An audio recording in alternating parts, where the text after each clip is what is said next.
Caleb, Christmas with Caleb, Christmas with Caleb.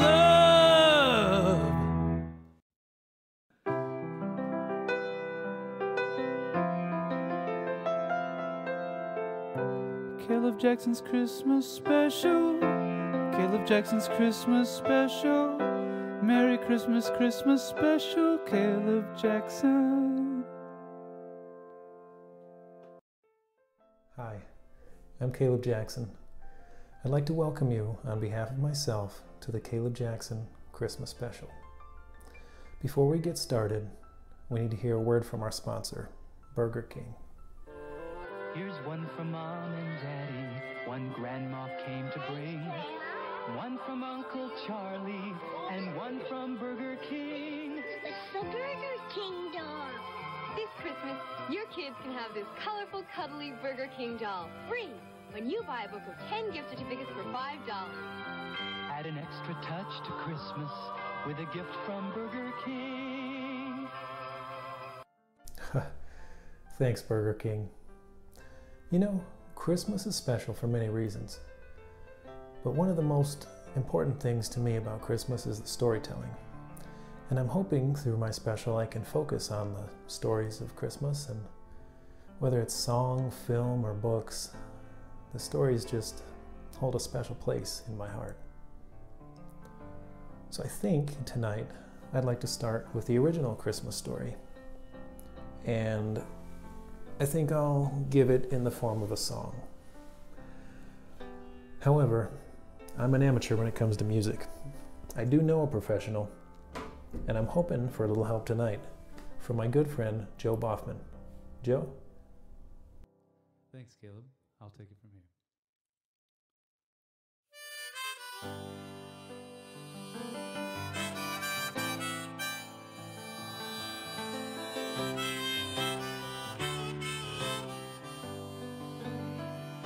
Come down to the manger, see the little stranger, wrapped in swaddling clothes, the Prince of Peace. Wheels start turning, torches start burning, and the old wise men journey from the east. How a little baby boy bring the people so much joy, son of a carpenter, Mary carried the light. It must be Christmas, must be tonight.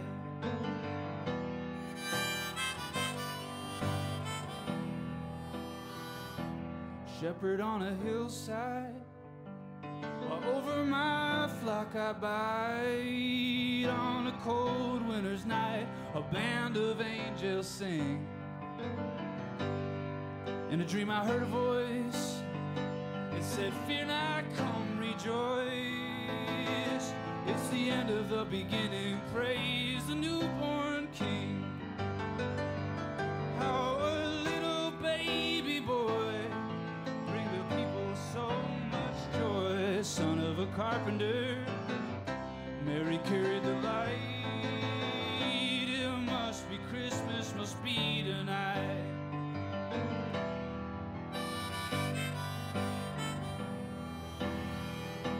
I saw it with my own eyes, written up in the skies. But why a simple herdsman such as I? Then it came to pass, he was born at last, right below the star that shines on high. How a little baby boy bring the people so much joy, son of a carpenter, Mary carried the light. It must be Christmas, must be tonight.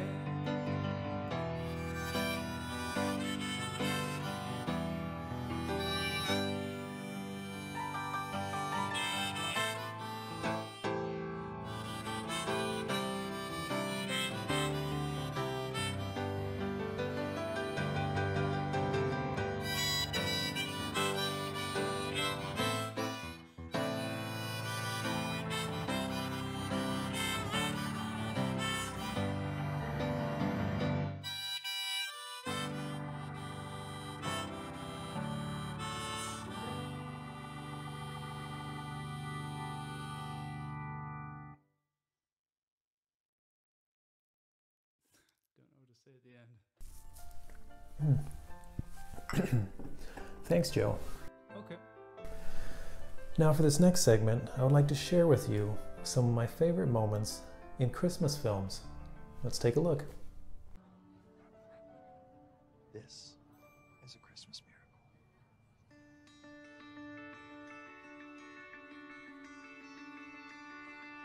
Give me this. Hey! This is war.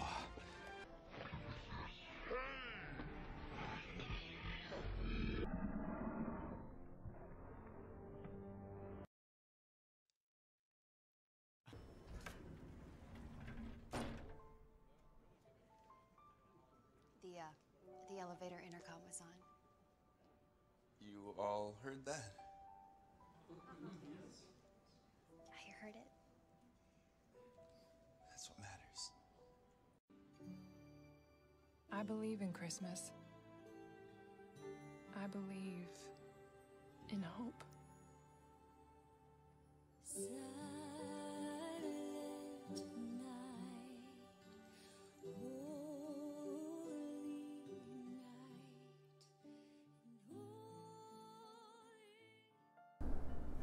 Wow. Precious moments. You know, we've looked at a number of stories related to Christmas. Through song, we looked at the original Christmas story. Through film, we've seen some other Christmas stories. But I saved one Christmas story. I didn't mention it on purpose because I wanted to share it with you personally. It's an old Christmas classic written by Dr. Seuss, and I wanted to share it in its original form. A book of How the Grinch Stole Christmas. I'd like to read it to you now. Let's get started. How the Grinch Stole Christmas by Dr. Seuss. Every Who down in Whoville liked Christmas a lot, but the Grinch, who lived just north of Whoville, did not. The Grinch hated Christmas the whole Christmas season. Now please don't ask why, no one quite knows the reason. It could be his head wasn't screwed on just right, or it could be perhaps that his shoes were too tight. But I think that the most likely reason of all may have been that his heart was 2 sizes too small. But, whatever the reason, his heart or his shoes, he stood there on Christmas Eve hating the Whos, staring down from his cave with a sour, grinchy frown at the warm lighted windows below in their town, for he knew every Who down in Whoville beneath was busy now hanging a mistletoe wreath.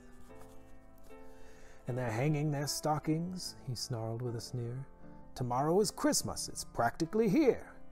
Then he growled, with his Grinch fingers nervously drumming, "I must find a way to stop Christmas from coming." For tomorrow, he knew, all the Who girls and boys would wake bright and early, they'd rush for their toys, and then, oh, the noise, noise, noise. That's one thing he hated, the noise, noise, noise, noise. Then the Who's young and old would sit down to a feast, and they'd feast, and they'd feast, and they'd feast, feast, feast, feast. They would feast on Who pudding and rare Who roast beast, which was something the Grinch couldn't stand in the least. And then they'd do something he liked least of all. Every Who down in Whoville, the tall and the small, would stand close together with Christmas bells ringing. They'd stand hand in hand, and the Whos would start singing. They'd sing, and they'd sing, and they'd sing, sing, sing, sing. And the more the Grinch thought of this Who Christmas sing, the more the Grinch thought, I must stop this whole thing. Why, for 53 years I've put up with it now. I must stop this Christmas from coming. But how? Then he got an idea. An awful idea. The Grinch got a wonderful, awful idea. "I know just what to do," the Grinch laughed in his throat, and he made a quick Santa Claus hat and a coat. And he chuckled and clucked, "What a great Grinchy trick! With this coat and this hat I'll look just like Saint Nick. All I need is a reindeer." The Grinch looked around, but since reindeer are scarce, there was none to be found. Did that stop the Grinch? No, the Grinch simply said, "If I can't find a reindeer, I'll make one instead." So he called his dog Max, then he took some red thread and he tied a big horn on the top of his head. Then he loaded some bags and some old empty sacks on a ramshackle sleigh and he hitched up old Max. Then the Grinch said, "Get up," and with a sleigh started down toward the homes where the Whos lay a snooze in their town. All their windows were dark, quiet snow filled the air. All the Whos were all dreaming sweet dreams without care, when he came to the first little house on the square. "This is stop number 1, the old Grinchy Claus hissed, and he climbed to the roof, empty bags in his fist. Then he slid down the chimney, a rather tight pinch, but if Santa could do it, then so could the Grinch. He got stuck only once for a moment or two, then he stuck his head out of the fireplace flue, where the little Who stockings all hung in a row. "These stockings," he grinned, "are the first things to go." Then he slithered and slunk, with a smile most unpleasant, around the whole room, and he took every present. Pop guns and bicycles, roller skates, drums, checkerboards, tricycles, popcorn and plums, and he stuffed them in bags, and the Grinch very nimbly stuffed all the bags one by one up the chimney. Then he slunk to the icebox. He took the Who's feast. He took the Who pudding. He took the roast beast. He cleaned out that icebox as quick as a flash. Why, that Grinch even took their last can of Who sash. Then he stuffed all the food up the chimney with glee. "And now," grinned the Grinch, "I will stuff up the tree." And the Grinch grabbed the tree and he started to shove when he heard a small sound like the coo of a dove. He turned around fast and he saw a small Who, little Cindy Lou Who was not more than 2. The Grinch had been caught by this tiny Who daughter, who'd got out of bed for a cup of cold water. She stared at the Grinch and said, "Santa Claus, why? Why are you taking our Christmas tree? Why?" But you know that old Grinch was so smart and so slick, he thought up a lie and he thought it up quick. "Why, my sweet little tot," the fake Santa Claus lied, "there's a light on this tree that won't light on one side. So I'm taking it home to my workshop, my dear. I'll fix it up there and I'll bring it back here." And his fib fooled the child. Then he patted her head, and he got her a drink and sent her to bed. And when little Cindy Lou Who went to bed with her cup, he went over to the chimney and stuffed the tree up. Then the last thing he took was a log for their fire. Then he went up the chimney himself, the old liar. On their walls he left nothing but hooks and some wire. And one speck of food that he left in the house was a crumb that was even too small for a mouse. Then he did the same thing to other Who's houses, leaving crumbs much too small for other Who's mouses. It was 1/4 dawn, all the Who's still abed, all the Who's still a snooze when he packed up his sled. Packed it up with their presents, the ribbons, the wrappings, the tags, the tinsel, the trimmings, the trappings. 3,000 feet up on the side of Mount Crumpet, he rode with his load to the tip-top to dump it. "Pooh-hoo to the Who's," he was grinchiously humming. "They're finding out now that no Christmas is coming. They're just waking up, I know just what they'll do. Their mouths will hang open a minute or two, and the Who's down in Whoville will all cry, boo-hoo." "That's a noise," grinned the Grinch, "that I simply must hear." So he paused, and the Grinch put a hand to his ear. And he did hear a sound, rising over the snow. It started in low, then it started to grow.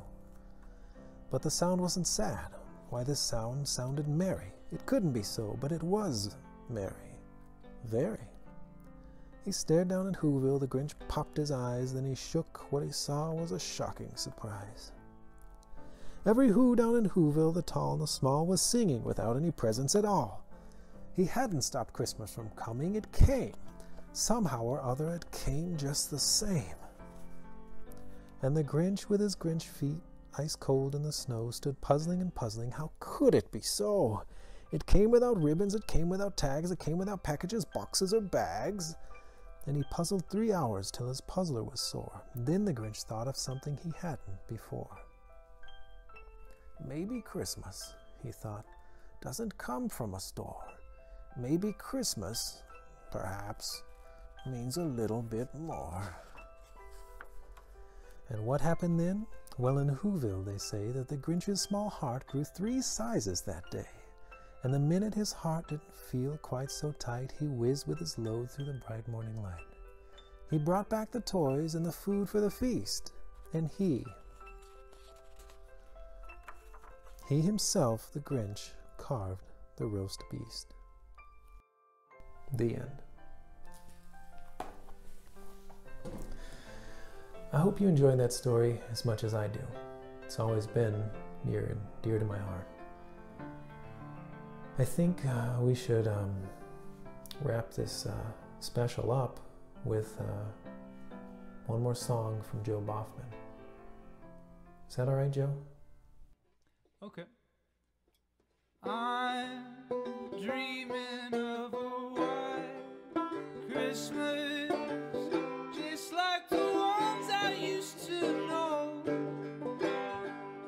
where the treetops glisten and children listen to hear sleigh bells in the snow. I'm dreaming of a white Christmas, with every Christmas card I write. May your days be merry and bright, and may all your Christmases be white. I'll have a blue Christmas without you. I'll be so blue thinking about you. Decorations of red on a green Christmas tree won't be the same, dear, if you're not here with me. And when those blue snowflakes start falling, that's when those blue memories call. You'll be doing alright with your Christmas of white, but I'll have a blue, blue, blue, blue Christmas.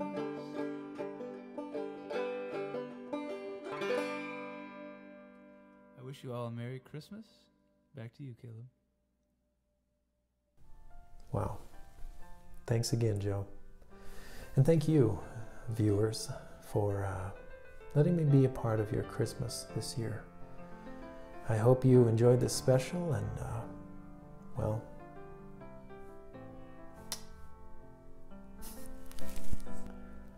thanks again, Joe, and thank you, everyone, for letting me be a part of your Christmas this year. I hope you enjoyed this special, and I just wish you a Merry Christmas and Happy New Year. Thank you. Stay warm with Caleb this year. It's been a hard one, I know, but he's gonna bring you some cheer. Caleb Jackson, Caleb Christmas Jackson, save us this year.